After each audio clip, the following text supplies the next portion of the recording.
Jai यशोदानन्दना Jai व्रजजनरञ्जना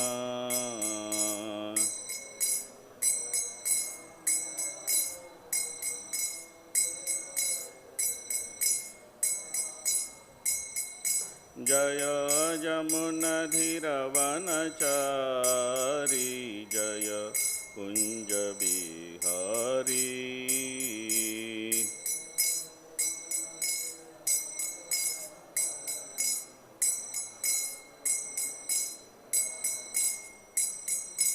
Jai Radha Madhav Jai Kunjavihari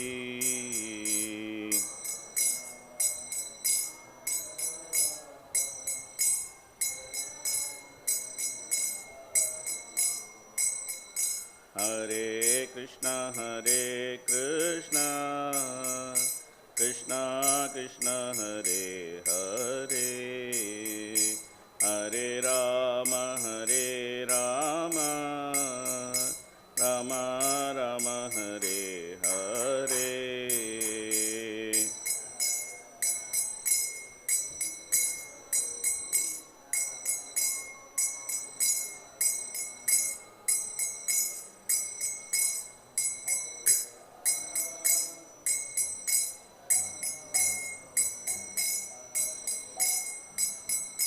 Hare Krishna Krishna Krishna Hare Hare Hare Ram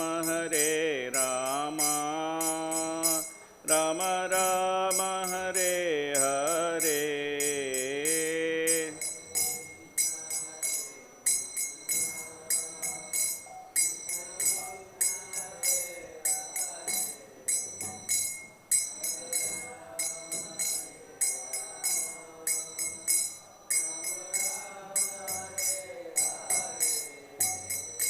Hare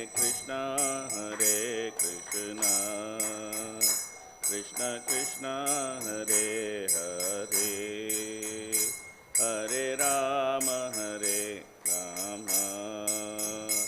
Ram Ram Hare Hare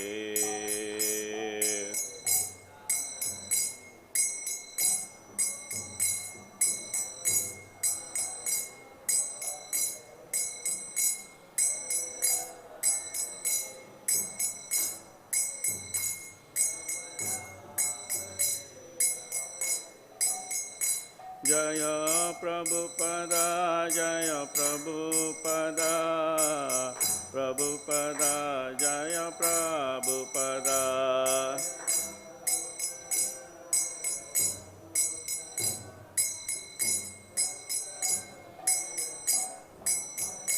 Jai Radha Madhav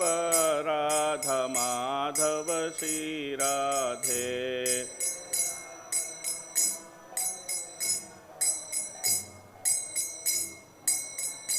Jai Panchtatva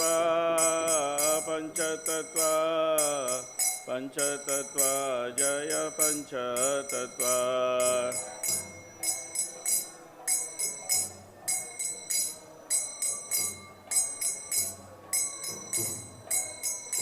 Jai Prahlad Narasimha Jai Prahlad Narasimha Jai Prahlad Narasimha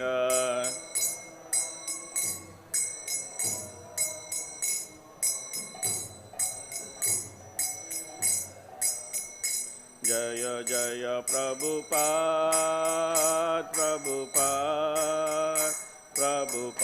Jai Jai Prabhupada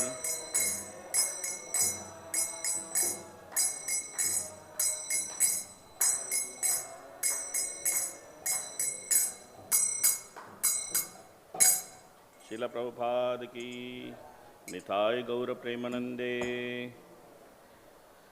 Readings from Srimad Bhagavatam, Canto 3, Chapter 25, The Glories of Devotional Service. Today we will see text number 17. Before going into the text, we will chant the auspicious invocation prayer. I will chant, please try to repeat. Om Namo Bhagavate Vasudevaya.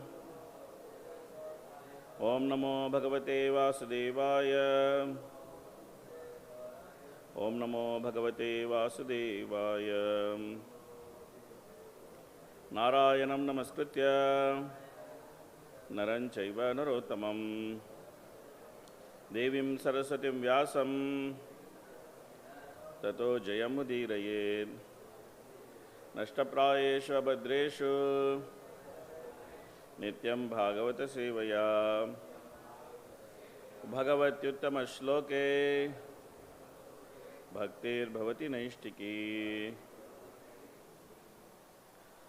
tadā puruṣa ātmānaṁ kevalam prakṛteḥ param nirantaram svayam-jyotir ānimānam akhaṇḍitam tadā puruṣa ātmānam kevalam prakṛteḥ param nirantaram svayam-jyotir ānimānam akhaṇḍitam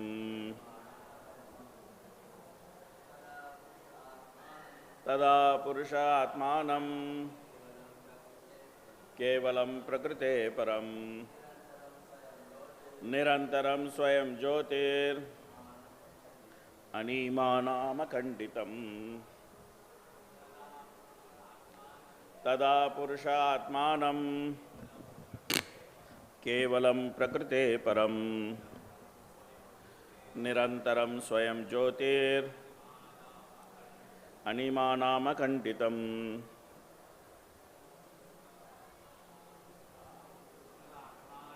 tadā puruṣa ātmānam kevalam prakṛteḥ param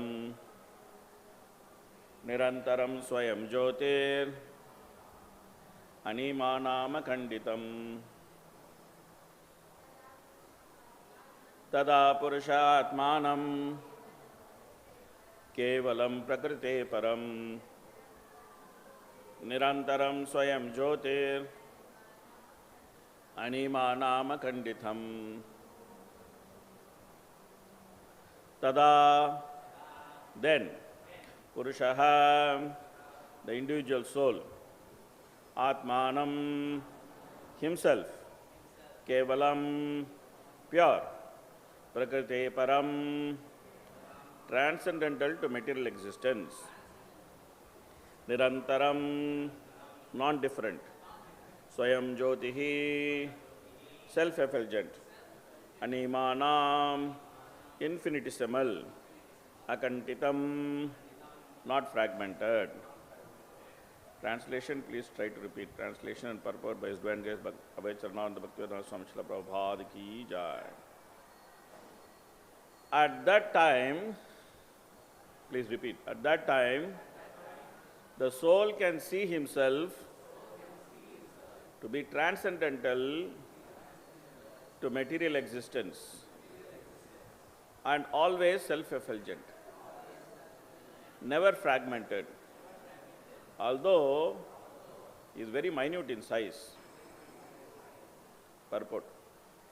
In the state of pure consciousness or Kṛṣṇa consciousness, one can see himself as a minute particle non-different from the Supreme Lord. As stated in Bhagavad-gītā, the jīva or the individual soul is eternally the part and parcel of the Supreme Lord.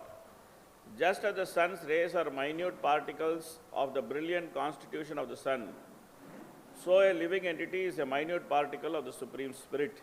The individual soul and the Supreme Lord are not separated as in material differentiation. The individual soul is a particle from the beginning. One should not think that because the individual soul is a particle, it is fragmented from the whole spirit.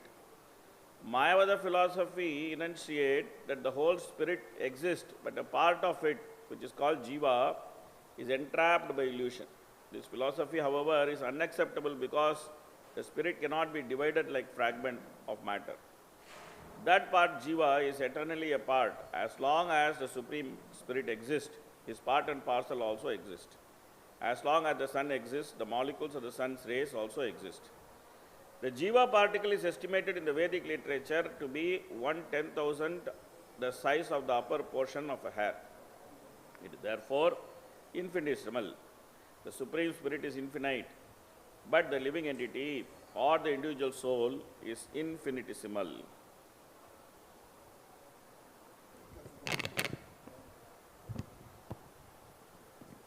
No, keep it here. Okay. Can become closer. No problem.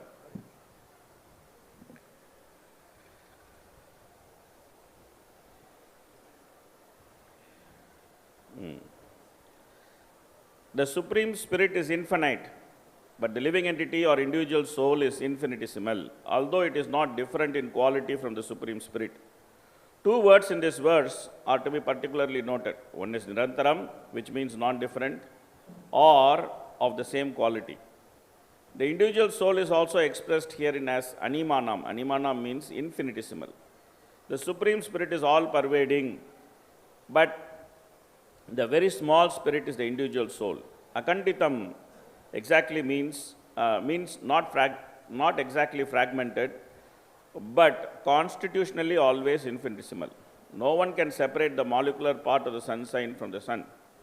But at the same time, the molecular part of sunshine is not as expansive as the sun itself. Similarly, the living entity, by his constitutional position, is qualitatively same as the Supreme Spirit, but he is infinitesimal. Harihi Om Tat Sat.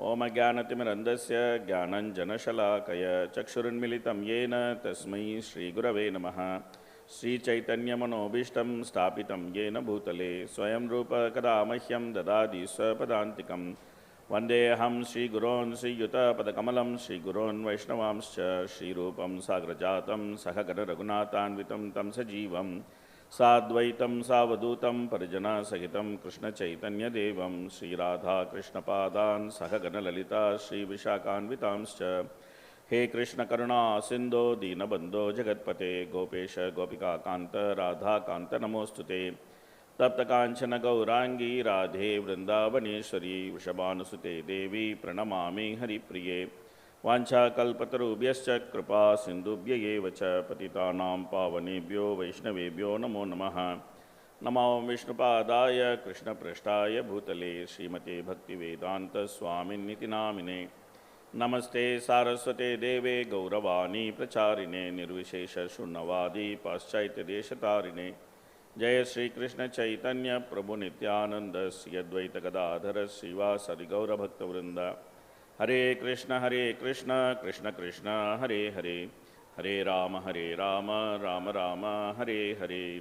Mukam karoti vachalam, pangalangayate grimit-kupatamaham vande Sri Gurum Dinataranam, Paramananda Madhavam Sri Chaitanyam Ishwaram. Katanchana smrite yasmin dushkaram sukaram bhavet, vismrite vipritam syat, Sri Chaitanyam namamitam. Nama Vishnupadaya Krishna Prasthaya Bhutale, Srimate Jayapataka Swaminiti Namine, Nama Acharya Padayinita Ikapapadayini, Gaurakatalamadaya Nagaragramatarini. Tadā puruṣa ātmānam, kevalam prakṛteḥ param, nirantaraṁ svayaṁ-jyotir, ānimānam akhaṇḍitam. At that time, the soul can see himself to be transcendental to material existence, as always self-effulgent, never fragmented, and although very minute in size. So, we have reached the climax of third canto. The climax of third canto is nothing but the Sankhya Siksha which Kapila Dev is giving to his mother. We have been waiting, we have been going through the entire third canto to arrive at this point, because the third canto is simply a pastime exposition of the Sankhya Siksha. The first part of the third canto explains the Sankhya Siksha through pastimes, and the second part of the third canto actually explains the philosophy behind those pastimes. So therefore, we have more or less reached the climax of third canto, where Devahuti has finally asked the question we have been waiting for. She has been waiting for, we have been waiting for. She has asked this question to her son, that please explain, I am tired of this material existence. She is really tired.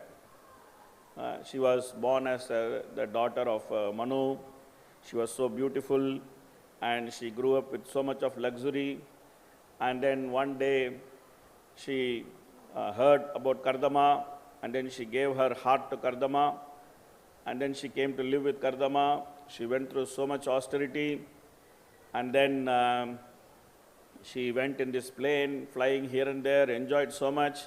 And Kṛṣṇa said, okay, I am going, you have daughters, you live with your daughters. She got shocked, she was lamenting, she was fearful. And then Kṛṣṇa actually lived with her for some more time, engaged her in devotional service so that Lord Kapila could appear. The moment Lord Kapila appeared, he went away. So she was kind of tired of this material existence. And she expressed it very frankly to her son, that I am tired, I am finished, I am done. All this coming, going, coming, going, coming, going. Let's just close this matter. Let us not try to prolong this agony of carrying a body and then getting into relationship, getting out of relationship, getting into... Let's just finish it off. Enough is enough. So she has put some intelligent questions in front of her son with the Supreme Personality of Godhead. And without delay, Kapila is answering in these 3 shlokas. He is giving the total truth. What is conditioning? What is liberation? Who is the Supreme Lord? What is the position of the soul? It's such simple thing. It's such simple thing. In 3-4 shlokas, you can explain the whole thing. But then, in order to practically understand what has been explained in these 3-4 shlokas, then he has to explain chapter and chapter and chapter of these shlokas, so that we can start appreciating this explanation. Because if we say something in such a simple manner, we think, oh, what is this? In material world, generally we think the more complicated, the more valuable it is. This is the nature of the material world. That's why we have this expression that in English people call, is it rocket science? People say. Because it's very complicated to send one rocket all the way to the sky, calculate so much gravity, that this escape velocity, so much of nonsense. So they say, oh, do you think it is rocket science? No, it is spiritual science, Kṛṣṇa consciousness, the most simplest of science, but the most difficult to understand. Why it is most difficult to understand? Because we have to give up our false ego to understand this. And that is not so easy. That's not so easy. So therefore, here the reality of the spirit soul has been explained in this shloka by Kapila Dev, that this person who is the spirit soul, he is very pure. He is very pure. Kevalam, he is very pure. And he is anyway, by his natural existence, he has got nothing to do with this material nature. Prakṛteḥ param.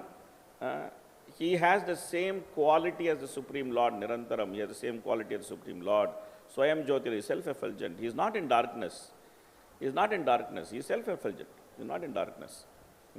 ānimānam, very infinitesimal. This is the most important thing to understand, that we are very infinitesimal. The Lord is Vibhu, we are Anu. This is where we differ from Māyāvādis. Māyāvādis are saying that you are Vibhu, I am Vibhu, everybody is Vibhu. Why to make some dispute between each of us? Let's make everybody God.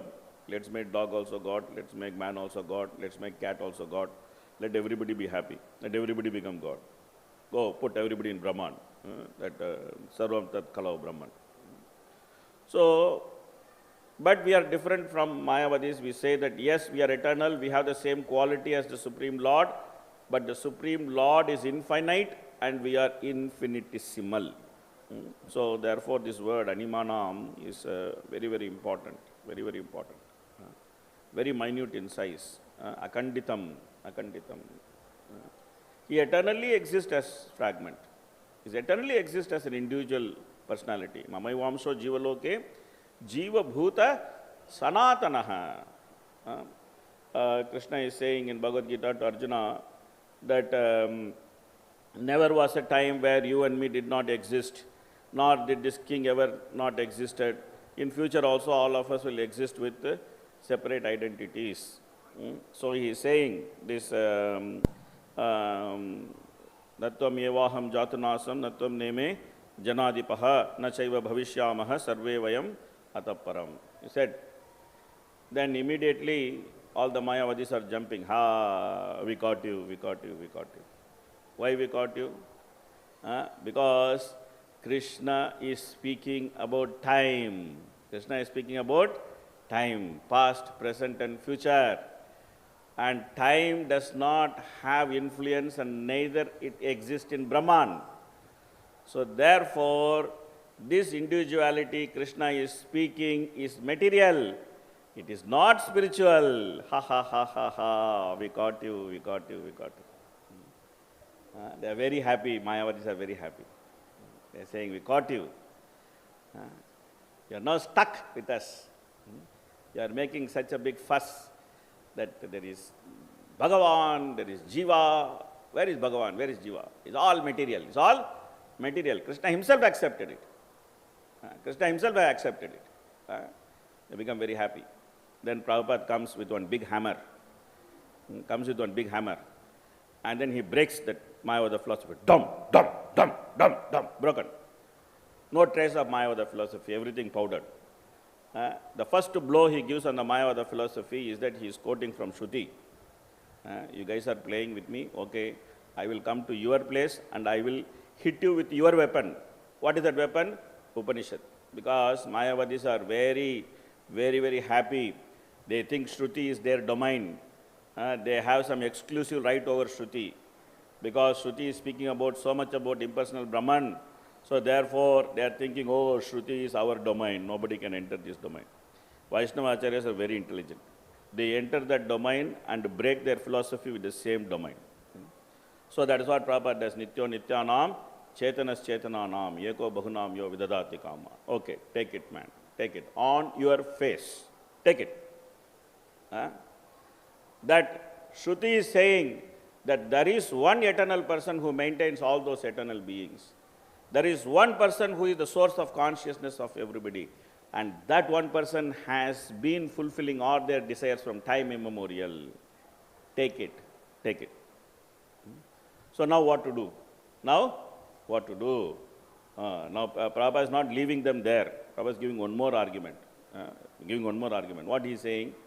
That in the previous shloka only, Dehino asmin yata dehe kaumaram evanam jara, all these things, and also previously to that, what is that? Asocyan anna sochastam pragyavadam sabhasase aktasum agatasum sa non-chosanti panditaha. The bodily conception is confirmed, has been condemned in the previously. If bodily conception has been previously condemned, why Kṛṣṇa will speak about bodily conception in this sloka? But Kṛṣṇa spoke about past, present and future. How do you justify this past, present and future? Okay, man, as long as you are conditioned, you have to accept things in past, present and future. I give simple example. Okay. What is simple example? That I like gulab jamun, but my wife make karela. Okay. So she is telling to me, I see this karela, I am telling, what is this you made karela? So in order to pacify me, she is telling, today I made karela, tomorrow I will make gulab jamun. What she said? Today I made karela, tomorrow I will make gulab jamun. So this karela is like conditioned state. Gulab jamun is like liberated state. Okay? So in order to understand in conditioned state about liberated state, we have to speak in future only. Because my present state is conditioned. It is like eating karela. My future state is liberated. I am going to eat gulab jamun. So therefore, reference of future is necessary for the conditioned souls to understand the difference between conditioned state and liberated state. Very simple, straightforward. Very simple and straightforward. So therefore, Prabhupada is telling, third point is bringing, if Kṛṣṇa is conditioned, why should Arjuna surrender to Kṛṣṇa? If Kṛṣṇa is conditioned, then your opinion is as good as mine. You give your opinion, I give my opinion. Eternally we can fight about whose opinion is correct. What is the meaning of surrender? Prabhupada makes one joke that one person, he went to understand Māyāvāda philosophy to Māyāvāda Guru. He told the Māyāvāda Guru, my dear Māyāvāda Guru, I want to understand Māyāvāda philosophy. I want to surrender to you. Can you please teach me? So the Guru said that I can teach you on one condition. What is the condition? You give me Guru Dakshina in the beginning, before I teach you. Then this fellow said, this is not normally like this. Normally, Guru Dakshina is given in the end. He said, no, this is very dangerous. Why is very dangerous? After I teach the philosophy, you will tell me Guru is Maya, Shishya is Maya, Guru Dakshina is also Maya, and then you will not give me Guru Dakshina and go away. So therefore, better I first collect my Guru Dakshina, keep it in pocket, then teach you Māyāvāda philosophy. So, therefore, these Māyāvādis, they are Kṛṣṇa aparādhi. Kṛṣṇa aparādhi. So therefore, in Sankhya philosophy, Kapila is trying to systematically teach how to understand that I am a spirit soul. Now, this fact has been given. It's given here, finished, given. One shloka is sufficient. By reading this shloka, we should already be in Goloka. But we are not in Goloka. So therefore, there is a systematic explanation which is required. What is conditioning? How to get out of conditioning? How to practice pure devotional service? And what all the different impediments which will come in the practice of pure devotional service? Everything has to be very systematically explained. So therefore, Kapila has explained the Sankhya philosophy in terms of Jnana, Yoga and Bhakti. There are three components of Sankhya philosophy. The first component is Jnana, the second component is Yoga, and the third component is Bhakti. But this Jnana and Yoga are also Bhakti. Why? Because this Jnana and Yoga is simply meant for Bhakti. It is not independent. It is not independent. It is meant for practicing Bhakti. So in that sense, even though we can divide Sankhya philosophy into three sections, which is Jnana, Yoga and Bhakti, but ultimately they are all Bhakti only. Ultimately they are all Bhakti only. The Jnana section explains what is the nature of the soul and what is the nature of material elements. The Yoga section explains that how to use this body, which is made of these material elements, to focus on the Supreme Lord as a spirit soul. So, the first part is theory, the second part is application. That understand what this body is made of, what are the different functions of this body, and then what are the different functions of all the elements. The second part is how to put them together and then focus on the Supreme Lord, that is Yoga. And the third part is Bhakti, that now that you have focused on the Supreme Lord, you have seen Him as Paramatma, now you do Bhakti, you chant Hare Krishna, dance, sing, eat paneer sabji, gulab jamun, karela, whatever you want to do, you eat, prasadam, be happy. The third part is Bhakti. So, even though it is in three sections, but all the three sections are same only, they are only Bhakti. Kṛṣṇa explains this in Bhagavad-gītā, in the 13th chapter, starting from shloka number 20, in 3-4 shlokas, Kṛṣṇa explains the entire Sankhya philosophy. In 13th chapter, he is explained, puruṣa prakṛtim puruṣam chaiva vidhyanādi ubhavapi kāranam guna sangasya vidhi prakriti. What is that? I have to see.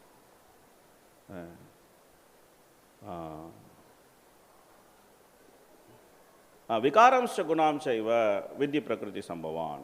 He is saying. Then what is the next shloka? He is saying, karya karana kartatve hetur prakriti uchyate puruṣa sukha dukkhanam bhoktatve hetu uchyate.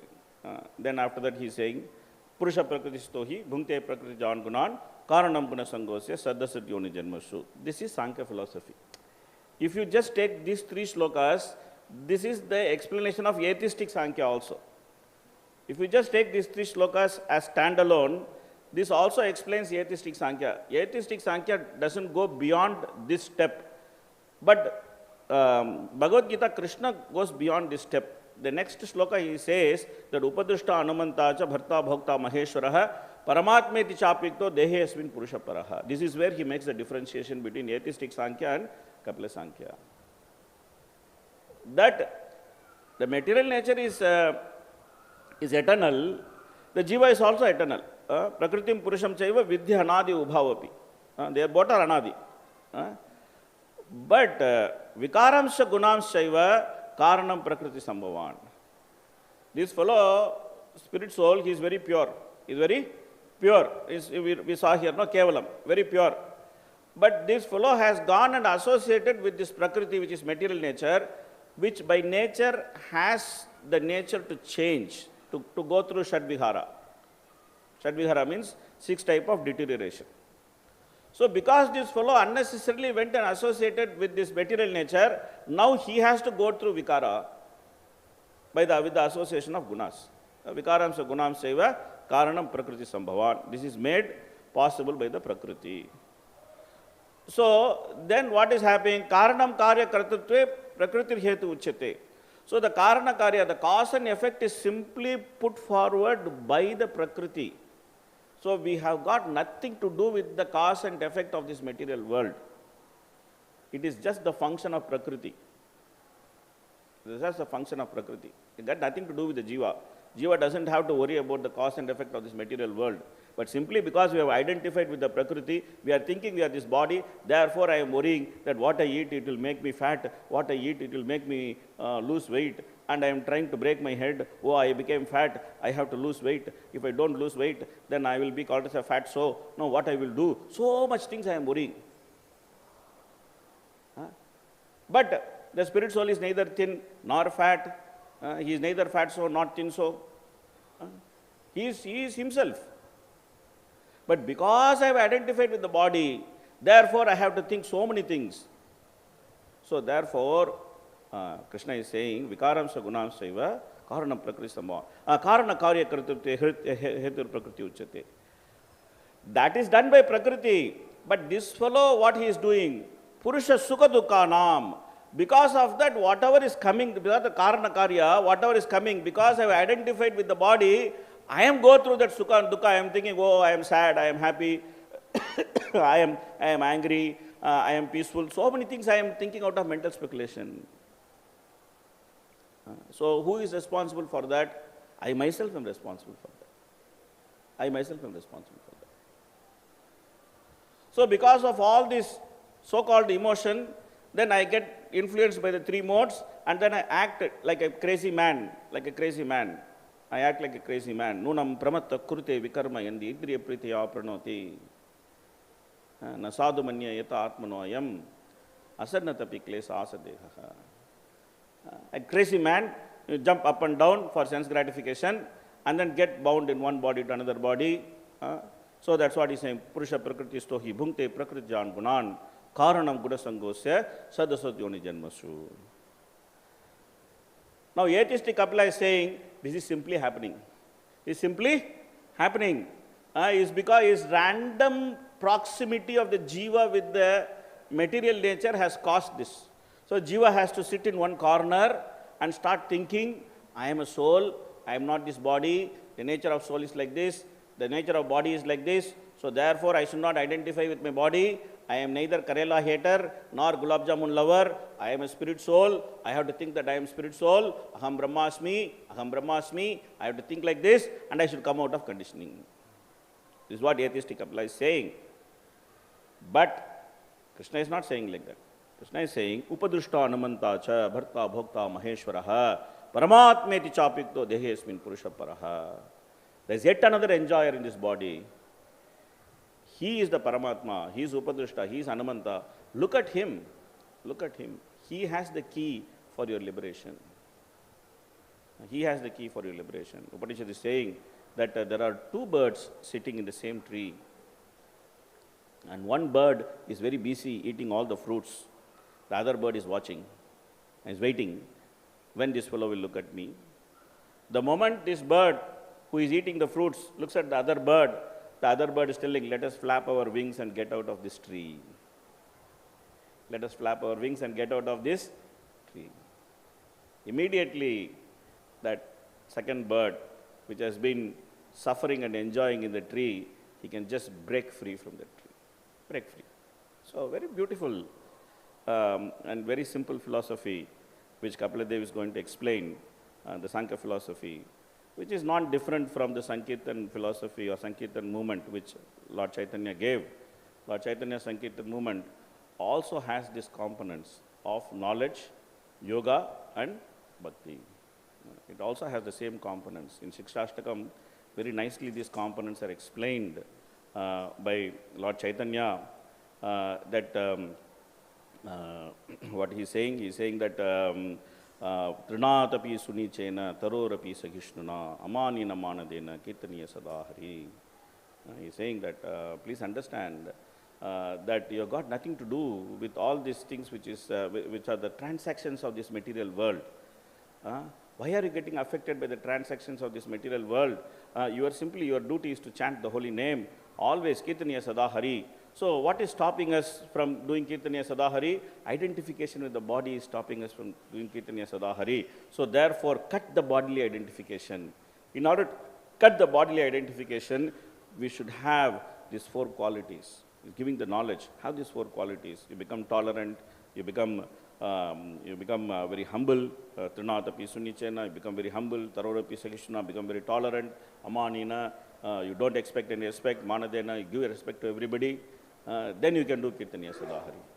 And when you get this knowledge and when you do Kirtaniya Sadahari, then you can focus on Kṛṣṇa, na dhanam, na janam, na sundarim, kavitam va, jagadisha kamaye, mama janmani janmanishware, bhavatad bhakti rahaitu kitvayi. The focus is on Kṛṣṇa.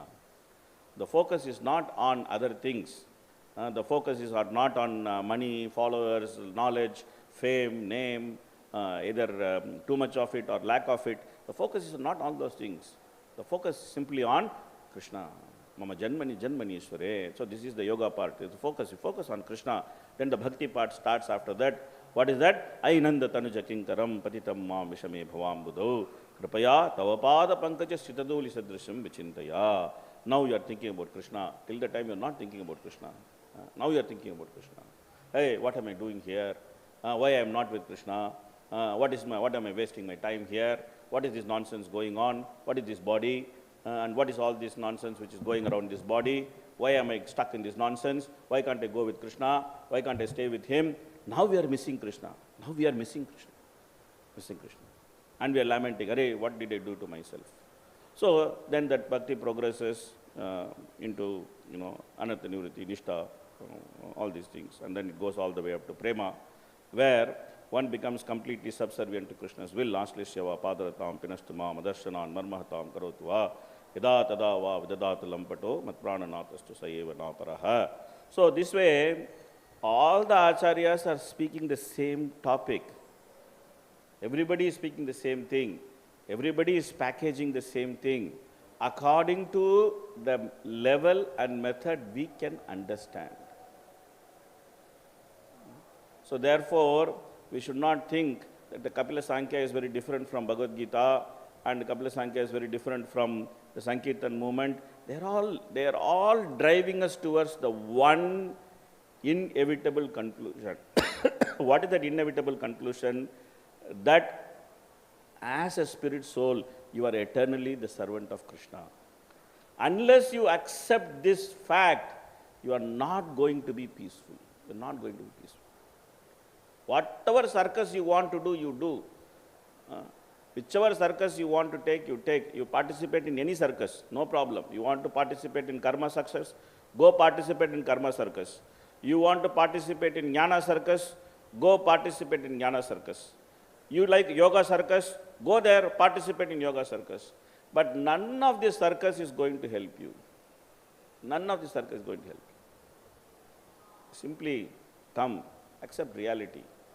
Prabhupada says in the second shloka of Bhagavatam, highest truth is reality distinguished from illusion for the welfare of all. Such a profound statement. Such a profound statement. If you simply meditate on this one statement, that highest truth is reality distinguished from illusion for the welfare of all, we can always be happy. Tāpatraya unmūlanam. So therefore, we have wonderful philosophy, we have wonderful opportunity, we have wonderful prasadam. Everything is wonderful here. So there is a conversation between Prabhupada and disciple. They are saying everything wonderful, this is simply wonderful, this simply wonderful. Finally, they all said, Prabhupada, you are simply wonderful. And then everybody was laughing. So it is true. We have a simply wonderful movement. We have a simply wonderful movement. We have simply wonderful acharya. We have simply wonderful philosophy. And we are also simply wonderful devotees. So we just have to focus on what we have. Everything is there with us. There is nothing which is lacking. There is nothing which is missing. There is nothing which we need. There is nothing which we need to hanker for. Everything is there. Everything is given. In the end of 13th chapter Bhagavad-gītā, Prabhupada is writing, one should try to understand this philosophy with the help of a spiritual master.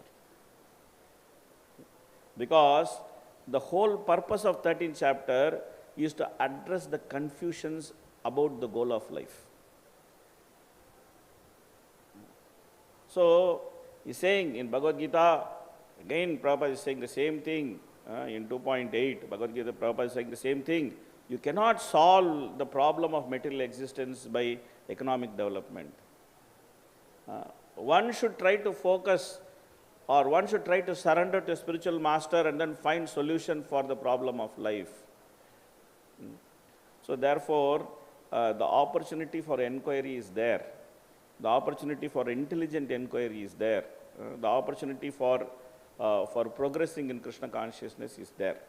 We should utilize this wonderful opportunity. We should try to progress in Kṛṣṇa consciousness. We should try to understand that what we are meant to do, this is very important for us. There is now so many philosophies good. We can speak philosophy for days on end, and we can try to appreciate philosophy. But the most important thing is to what we are meant to do. What am I meant to do? How am I meant to progress in devotional service? What am I meant to do? Everyone should have their plan. Everyone should have the plan that I am meant to do this. I am meant to achieve this. I am meant to progress like this.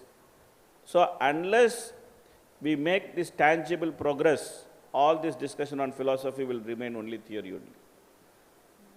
We can discuss so much on philosophy. We can have nice time. It's good also. It's not bad.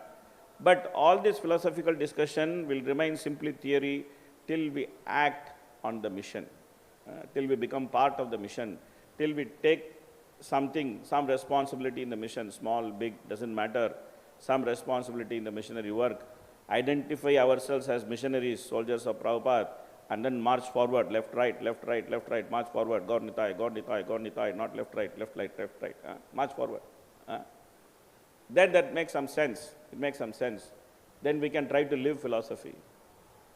Instead of speaking philosophy, we can try to live philosophy. The moment we try to live philosophy, then everything becomes so beautiful. Everything manifests. There is some realization.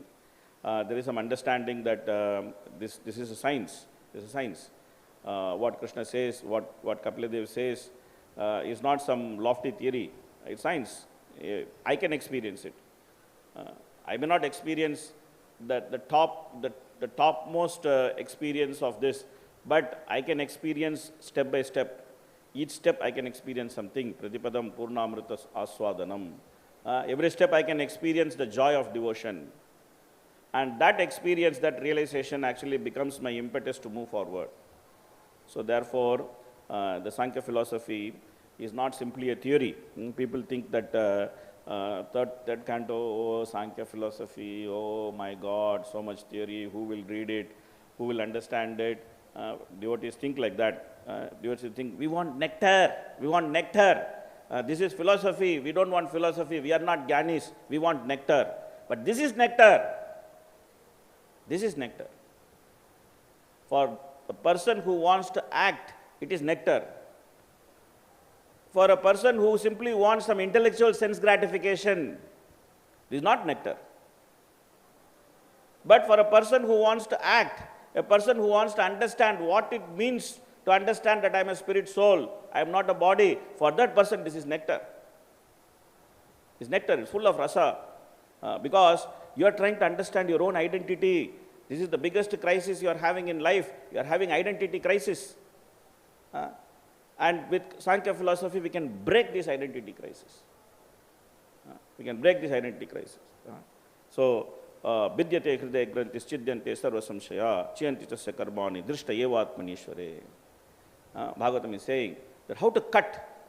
So, Kapila Devi is also going to talk about it. Hridaya granti bhedanam. It's a hridaya granti bhedanam.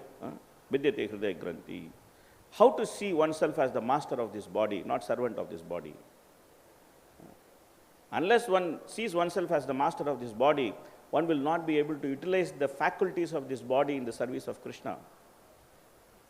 One will simply remain the slave of this body. the body which is made of 5 gross elements and the 3 subtle elements. One will remain the slave of mind, intelligence and false ego. But how to become master? How to understand? Kṛṣṇa is saying that indriyani paranyahur indriyebe param manaha manasastu para buddhe yo buddhe parasastu saha. Kṛṣṇa is saying, and then he is saying evam buddhe param buddhva samstabhya ātmānaṁ ātmana jahi shatrum mahabaho kamarupam durasadam. Kṛṣṇa is giving clear instruction to Arjuna that use intelligence to control the mind. If you don't know the distinction between mind and intelligence, how are you going to use intelligence to control the mind? So Sankhya philosophy is very important. Very, very important for us, because it actually introduces ourselves to ourselves. Sankhya philosophy is an introduction of ourselves to ourselves. What we are and what we are not. How to use what we are not to understand what we are is very interesting. Very interesting. How to use what we are not to understand what we are. Very interesting philosophy. So, if we want to break this association, vidyanadi ubhavapi, prakṛtim puruṣam chaiva vidyanadi ubhavapi. How to break this association? How to break? How to use that arrow, Bhagavad Banaha, she is going to talk about Bhagavad Banaha. That arrow which is aimed at the Supreme Personality of Godhead, which will go and fix the mind at the Supreme Personality of Godhead. So, how to understand that? Very intelligent question Devahuti is going to ask. Many intelligent questions she is going to ask. Such an intelligent lady, going to ask many intelligent questions. So the climax of third canto is there. Whenever the movie is there, when climax is there, you can sleep through the movie, but in climax you should become very awake. And then you see what is happening. How the hero is thrashing all the villains. So see, you have been waiting for the climax. Now Kapila is our hero. He is going to thrash the villain of ignorance by the Sankhya philosophy. So let us eagerly await the exposition of Sankhya philosophy in the coming days, which will be explained by great devotees. So let's eagerly await for those explanations and then have a wonderful time enjoying and trying to understand and trying to apply this Sankhya philosophy. I'll stop here. Hare Kṛṣṇa, Krishna Krishna, Hare Hare, Hare Ram, Ram Ram, Hare Hare. Any questions, comments, anything you have? Yes. Hare Krishna. Thank you, Prabhu, for the class. Prabhupada, also regarding this Māyāvāda philosophy, he makes another very important point that Māyāvādis, they think that they are God, but then now they are performing so many austerity, taking sannyas, all these things to revive their memory that they were God. So Prabhupada makes that point that if they are God, then how they became covered with Maya? It means that Maya should be more powerful than God. Correct. So this is contradictory actually. Yes. But then he says that Kṛṣṇa, from his childhood, whether he is in the lap of Yasodamai or in the battle of Kurukshetra, he is always God. So he gives very practical and very clear contrast between them. And so one question, Prabhuji, regarding this grip of material nature. It seems to be very powerful actually. It is powerful, and Mother Devahuti is also expressing this, and she's either the expression of being happy or distressed, both are actually troublesome actually here. So how to conduct ourselves in this, how to move forward? As you said that we should make progress step by step. So what should be our plans? So actually this is one of the questions of Devahuti, it's herself. Okay. Devahuti is going to ask Kapila that this conditioning seems to be so tough that it looks as if there is no hope for the soul to actually get out of this conditioning. So is there really some hope for the soul to get out of conditioning? She is going to ask, and Kapila is going to give a wonderful answer. But the point is that Kṛṣṇa himself gives 6 steps, let us say. Kṛṣṇa gives 6 steps of progress in Bhagavad-gītā. Okay? The first 3 steps are preliminary, and the next 3 steps are to move forward. 6. Yeah, you can say 6 steps. Let's count them. Okay. I didn't count them till now, so we can count them now. So Kṛṣṇa tells there are 3 qualifications to understand Atma-vijnana. In Bhagavad-gītā, Kṛṣṇa actually says that there are 3 basic qualifications to understand Atma-vijnana. The first qualification, or the most basic qualification to understand Atma-vijnana, is that we should stop lamenting about the body. The second qualification is that we should become dhira, we should not be bewildered by the change of body. The third qualification, he says, is that we should learn to tolerate dualities rather than counteracting them. We should only counteract them to the extent it is required, not too much. We should just learn to tolerate the rest of it. So these are the three basic qualities Kṛṣṇa gives to understand Atma Vijnana. Anyone who is developing these three qualities, he is actually qualified to understand Atma Vijnana. Now, having understood Atma Vijnana, now Kṛṣṇa is telling the progress. What is that? First, Kṛṣṇa told you tolerate the dualities. Okay. Then Kṛṣṇa is telling that you become equipoised to them. Now, this is different from tolerating. While you are tolerating, you are still affected by it. When you are equipoised, you are no longer affected by it. So, from the level of tolerance, you become equipoised. So, Kṛṣṇa talks about this equipoised mentality a lot in Bhagavad-gītā. And then in 12th chapter, Kṛṣṇa is changing the tack. Kṛṣṇa is telling that you're good, you are equipoised, now you become satisfied. See, now this is the third level. Now you become satisfied, you be happy. Santushto yena kena chit. Whatever comes on its own accord, you be happy. Not that you are equipoised, now you are happy. Why you are happy? Because you have now understood that whatever Kṛṣṇa is sending me, he is sending me for progressing in Kṛṣṇa consciousness. Now you have come to that level of always looking at everything as an instrument for progress in Kṛṣṇa consciousness. Whether Parikshit Maharaj is saved from his womb, or whether Parikshit Maharaj is cursed to die in 7 days, Parikshit Maharaj understands both of them are planned for Kṛṣṇa, for him to progress in Kṛṣṇa consciousness. He is not complaining to Kṛṣṇa, "Oh Kṛṣṇa, what is this? When I was in womb, all this Brahmastra was coming, you came and saved me. Now this small boy has cursed, you are not coming and saving me. Where is your Sudarshan Chakra? You gave holiday for your Sudarshan Chakra or what? Please bring the Sudarshan Chakra back from holiday and then do something to this boy's curse." He is not saying all that. He is not saying all that. Rather, he is saying the opposite. He is saying the Supreme Lord has graciously overtaken me in the form of the curse of a Brahmana. How he has overtaken? Graciously overtaken. Graciously overtaken. So now you are not just indifferent to the curse, you are happy with the curse. You see? So Kṛṣṇa himself is giving in Bhagavad-gītā the way to progress. What is that? First is stop lamenting about the body. Second is don't get bewildered by the change of body. Third is tolerate the dualities. Fourth is be equipoised. Fifth is be satisfied, be happy, be satisfied. Be satisfied, be happy. So 5 steps of progress Kṛṣṇa gives. This is not bhakti. This is not, we are still not reached bhakti. Bhakti means what? Satatam kirtayanto mam edantaste dridabhrita namasyantasya mam bhaktya nityayukta upasate. That is bhakti.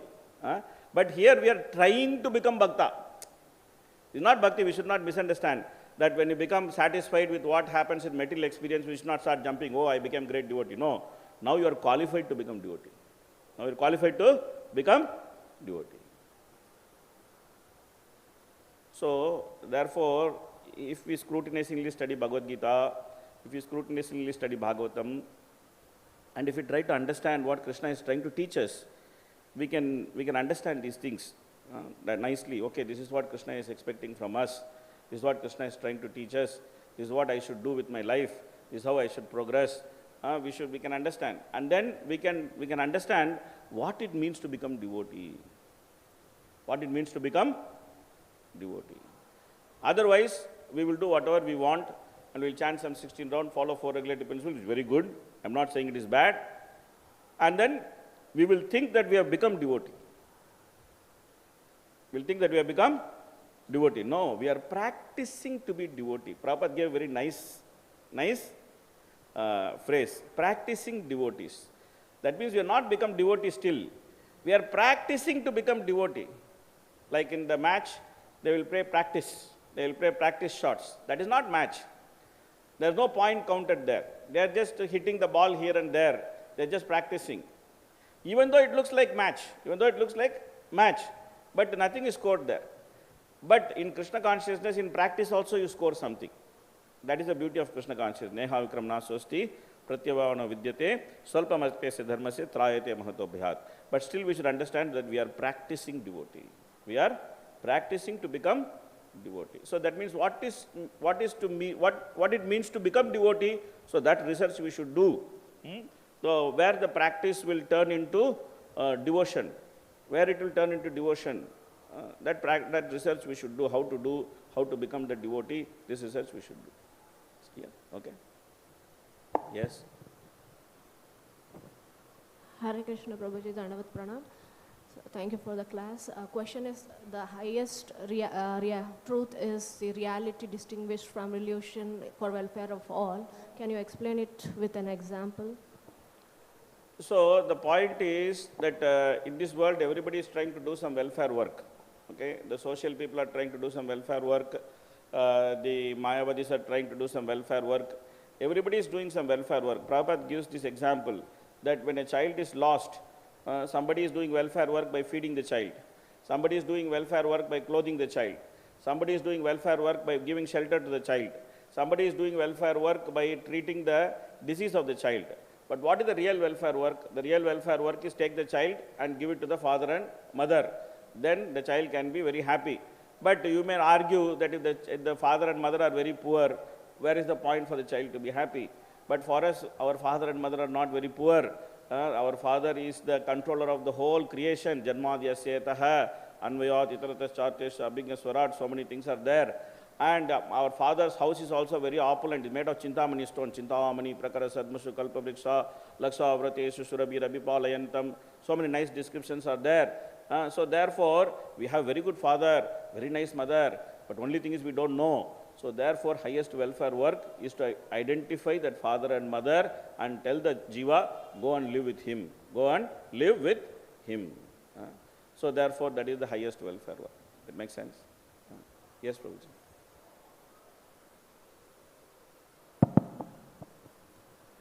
I was recently reading the Srila Prabhupada Lilamrita about how the devotees, when the Juhu temple was being developed, and there were so many challenges they went through, so much anxiety, all these, Mr. Nair cheating and the mosquitoes biting and all kinds of things going, and so much dysentery. And then Prabhupada would encourage them by reminding them of the words of Bhaktivinoda Thakur, who said, difficulties undertaken in the course of your devotional service, I will consider the greatest happiness. That's from chapter 39. I will build a wonderful temple for you. Prabhupada also writes in one of the purport in second canto that an easygoing life and spiritual realization go ill together. Prabhupada also writes in one of the purports in second canto. So he says that the Lord wants to see how painstaking is the devotee in executing the order of the spiritual master. He says that if one takes that austerity, then all the mercy is available. That's also a very wonderful purport. Very, very wonderful purport. Same theme which is reflecting in that purport. And Queen Kunti's prayer, Vipada Shantuta Shashvat Tatra Tatra Jagadguru Bhavato Darshanam Yacha Apana Bhavadarshanam. Correct. Yeah. May those calamities happen again and again, Kṛṣṇa, because when they happen, you come to us, and when we see you, we no longer see repeated birth and death. Yes. The bliss of Kṛṣṇa consciousness. So this Prabhu had a question.